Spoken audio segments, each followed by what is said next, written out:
Hello, welcome to this video on how to program the Texecom Veritas Excel. Start off with, we'll go through defaulting the system to factory default settings. What you want to do is remove your battery, so I don't have one here, and cut the power via the fuse spur or switch on your consumer unit, whichever way you're wired, so that you have the panel completely dead. What you want to do is reapply power by either the battery or the mains. Probably better doing it off the battery, but I obviously don't have one, so I'm going to do mine off the mains, and push the tamper switch rapidly 3 times on startup. It did say initializing there on the keypad, but you didn't see that. You can also do it by pressing reset twice on power if your keypad's close enough to your panel. Check the wiring's all correct then. If you press and hold the tamper spring, you notice that the tamper light goes out and it goes to normal set beeping. If you can hear any number of beeps, count the beeps and that'll tell you which zone isn't wired correctly. So for example, if I remove zone 1 now, press my tamper spring, and you can hear that I'm just getting 1 beep. That means that zone 1 is open. Be aware that obviously if you're doing this in your house, people might just be moving around your house. But that is a way of knowing if the zones are correctly wired. You'd get 1 to 8 beeps for the zones, 9 for tamper, as you can hear, and you get 10 for a power issue, such as a dodgy battery. So if you go back to your keypad then and type in your master code, which is default 4321, you'll see it turns off your system. Point to note with these Veritas Excels is that the text does not default as a result of resetting the panel. That's because the text is saved in the keypad itself. Just have to go through and change that as we're doing the setup procedure. So let me explain to you how these Veritas is working. It's using what's known as closed loop, which is basically a big circle that goes around to your device and back in again. When the device detects something, it breaks the loop and triggers your alarm. That's how these work. Unless you're using resistors, which is covered in another one of my videos, I will point out the setting for changing resistors as if you were using resistors when you're doing this. So what you want to do then is, as you've wired this up, you want to put cables to each of your devices, and any zones that you're not using, just link out with the links provided in the packet. Again, you'd have a global tamper, which is a big loop that goes around every single device. I'll cover this in another video, but if you're not using tamper, link out tamper. And I've linked out bell here because obviously I don't have one attached. You will, so don't worry about that one too much. So back to programming then.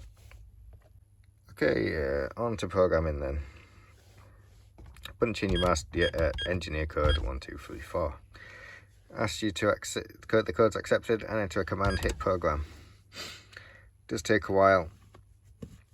I'm also going to cover how to do the normal Veritas R8, which doesn't have the display, in another video as soon as I get hold of one.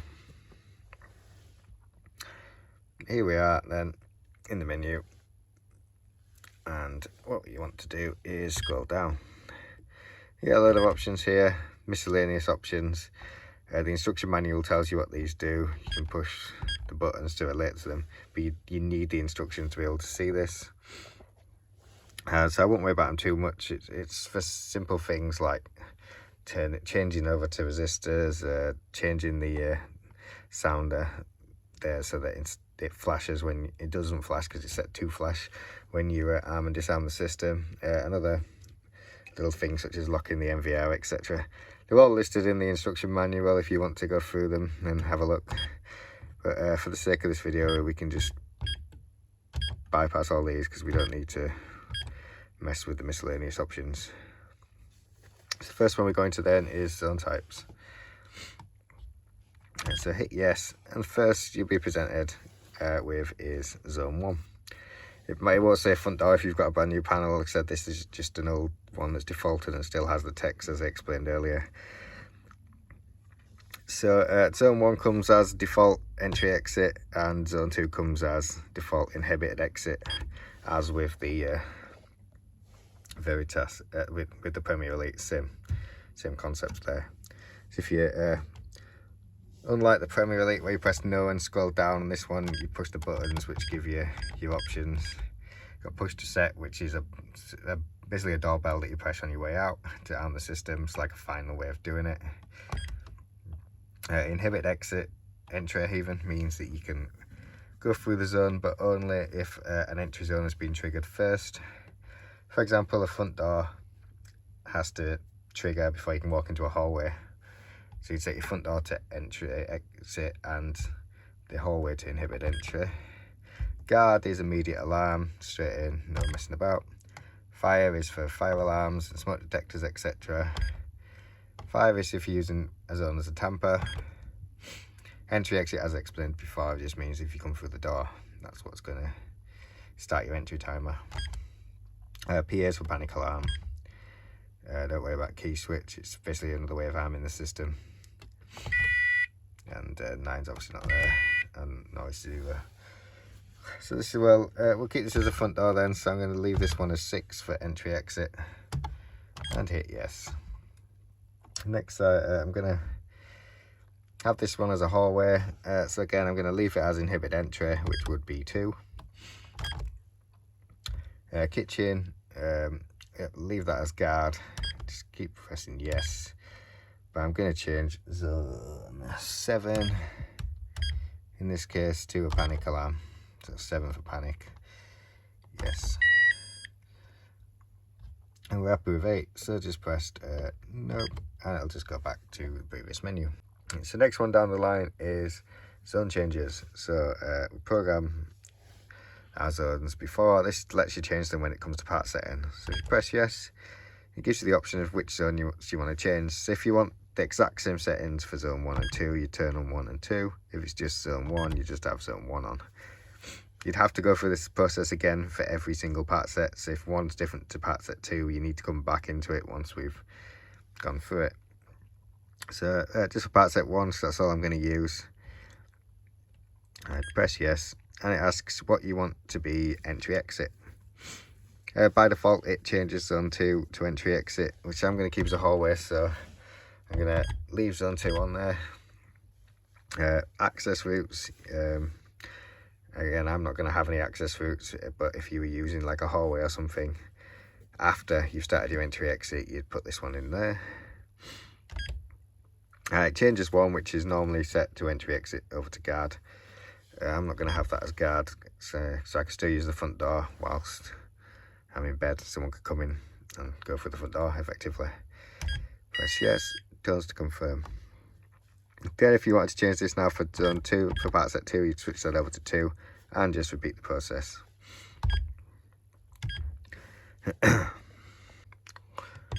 Next then is the date and time. Hit yes and whack in the current date.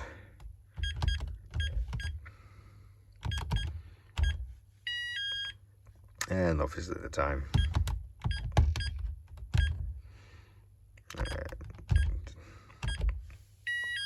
Next thing you get hit with is a service timer. You could set this so that in this time next year it brings up the service reminder.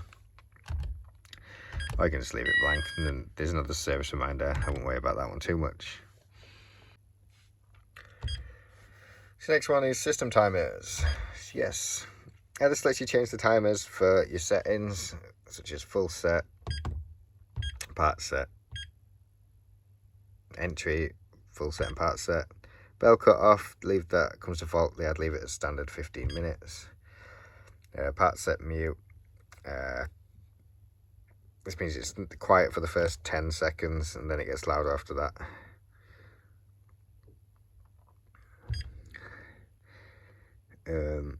Bell delay if you're having one. Again, this is for if you have like a police response system, you might want to put a 10-minute delay to allow the police to get onto site without anyone knowing the alarm's been triggered yet. I wouldn't worry about anything else.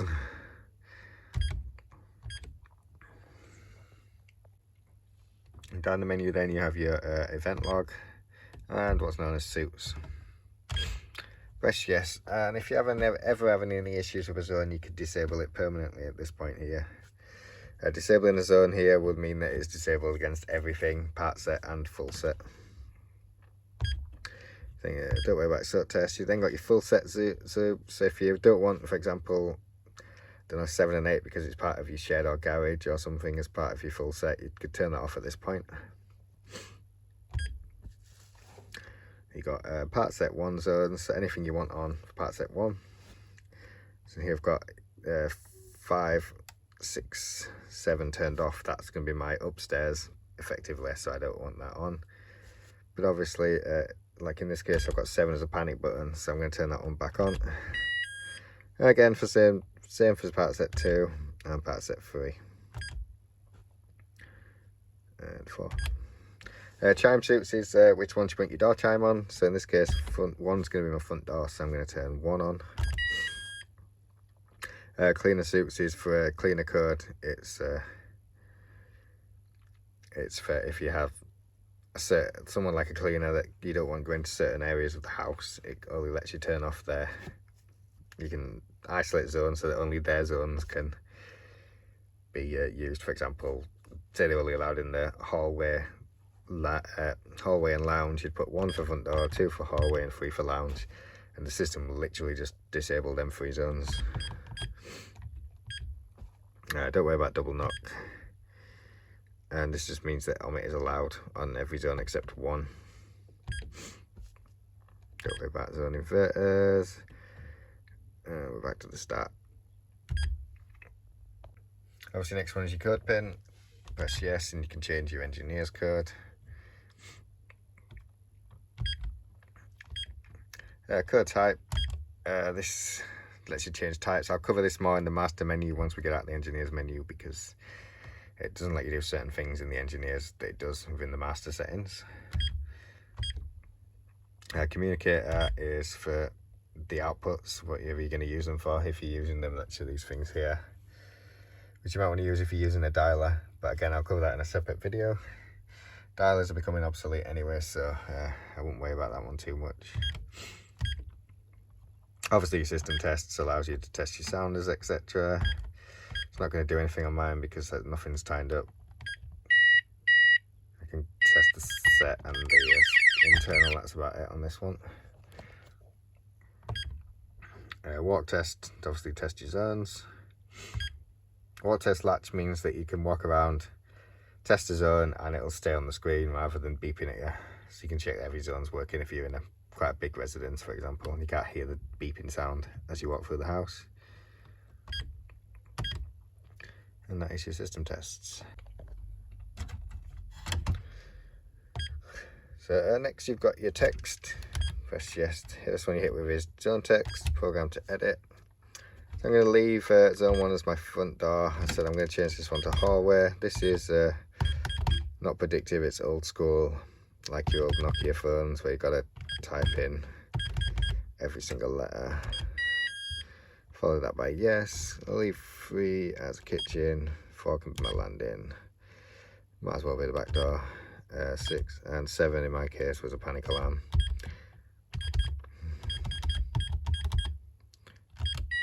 And 8 wasn't in use. So press no and go down to user text. You can put names in for users if you so choose at this point. Banner text is obviously your thing that goes across the top.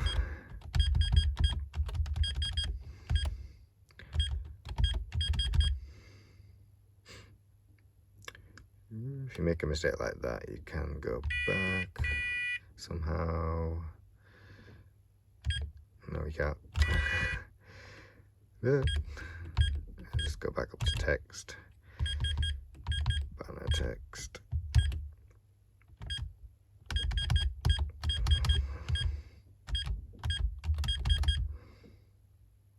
Let's do it again.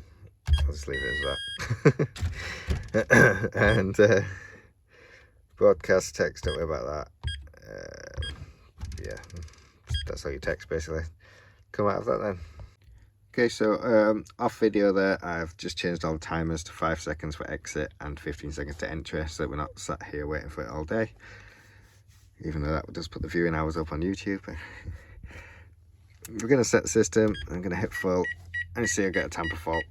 Press the tamper spring now, and that would solve that. But instead, I'm going to press omit followed by 9, which is going to temporarily disable tamper, just for the purpose of this video.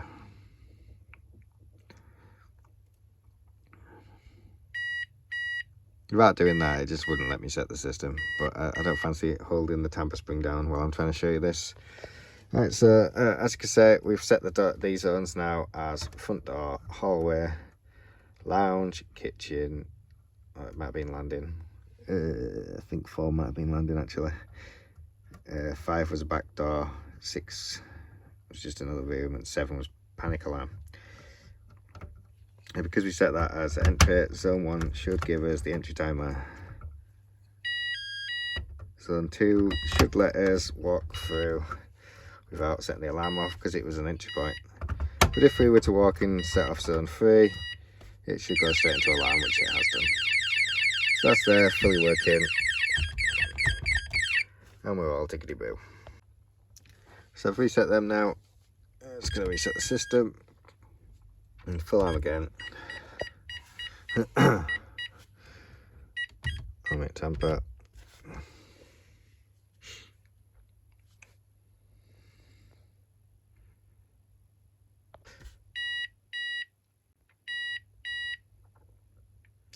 That's all set now. Just want to confirm that zone 2 sets the alarm off, as it was an access route. As you can see, it has done. So we know that's working. That's the next in our video then. We wanted to test the part arms working. So press part. And again, I'm going to omit tamper, so that it allows me to set it with the lid off. Obviously you don't have to do this, as I keep saying. This is purely because I have the lid off and I can't be bothered holding the tamper button in.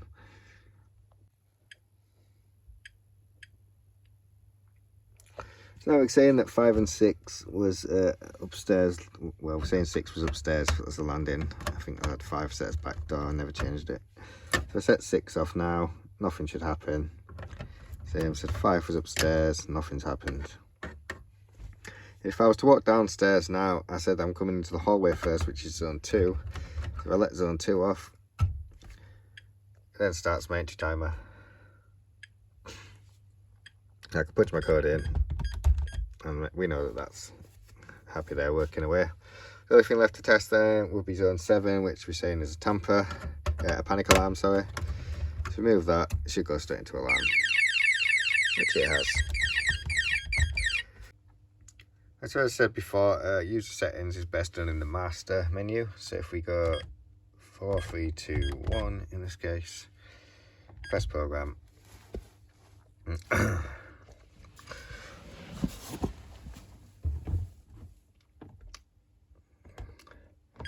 Let's go down to code types to start off with. Hit yes. The first one is master. Scroll down, the next one is null. It's missed 2, as you can see there, because 2 is engineer. So we could change this one now if we wanted to use it. Press no. Oops. Don't press no. Press the numbers, and you can see it gives you the different types. User, which is your bog standard user. Engineer, obviously engineer. P is panic. I'll go through that one as user 4 just to show you what that is. Duress means it disarms the signal as normal, system as normal, but sends a signal via one of the outputs to an alarm receiver set to say that somebody's forcing you to put the code in. But obviously it doesn't put you at risk because it disarms the system as normal.